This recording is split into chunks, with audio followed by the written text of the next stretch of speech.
When riding a motorcycle, a biker always needs protection on the roads. And today we're talking about rider's law. Attorney David Aylor joins us with more. Good to see you. Good to see you. Tell me more about what rider's law is. Well, Rider's Law Group is basically a division of my office over at David Aylor Law Offices. Essentially, we do a lot with motorcycle riders here in the Low Country because, unfortunately, there's a lot of accidents with motorcyclists throughout South Carolina. And unfortunately, their rights are not often protected.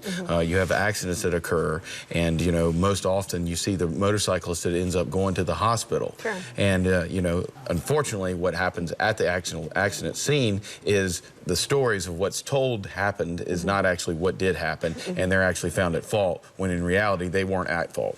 Now, and you have personal experience with this because we've discussed before. You were Right. recently involved in an accident while you were on your motorcycle. Right. And you told us at that point, that was very important right after the accident that you had to document everything right then and there. Yeah, I was actually in the ambulance. I was hit. A car was trying to turn into a parking lot, and they came into my lane, hit me, and right before I left in the ambulance, I stopped and said, no, I want to talk to the police officer right now, make sure I got my statement, make sure there's at least a couple witnesses that were able to make the statements as well. And believe it or not, the police officer came to the hospital and told me that, in fact, the driver of the vehicle tried to say that I had, sped up and made up a different story after I left the scene. And that's why it's so important to make sure that you have legal representation, because unfortunately, if you're on a motorcycle, there can be a dangerous situation. And if you are, in fact, injured, you leave the scene, the person in the vehicle still there, the story goes a different way, and then you don't get the coverage and the protection that you need. You said it's a big problem. Is it just because drivers and vehicles don't see motorcycles a lot? I'm not saying the motorcycle is at fault, but is that why we frequently see more accidents? Yeah, unfortunately, with text messaging and everything going on in a vehicle, it may be that you have children in the car, people just not paying attention.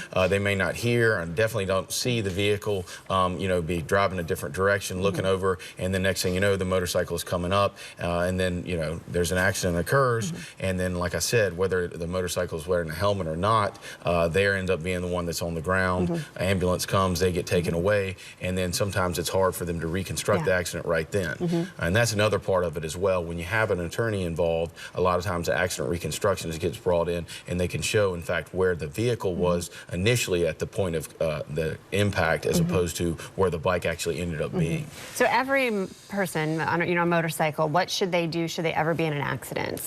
No rider's law, that they need to call you right away? Yeah, obviously you're going to end up getting some sort of care really quickly. Sometimes you may not go to the hospital right there at the scene, but you definitely want to make sure you get in touch with an attorney, whether it be our office or another attorney, but you want to get some protection there quickly. You don't want to make any statements to the insurance company until you at least seek that legal advice. Hopefully it'd be our office. If it's not our office, you want to make sure you talk with your attorney before going any forwards with insurance statements, because that ultimately can affect your case. And I would think just working with you, you get it. You've been there, it's happened to you, more so than anyone, I'm right? still involved in my own case as we speak. So, but you're doing okay? Everything? I know there's I got to have surgery, actually. Do you? Yeah, Okay. I tore a tendon in my wrist, and that was something that, at the time, it didn't seem like there was going to be something that was serious. As it comes later, you don't know actually what's happened until you get that medical treatment, and you got to make sure that insurance coverage is there. Sure, and it's just a part of your David Aylor Law Offices. Correct. So to contact Rider's Law specifically, they just reach out to you. Yeah, they can contact our office at David Aylor Law Offices. Always information, always good information, always interesting. Thank you for being here.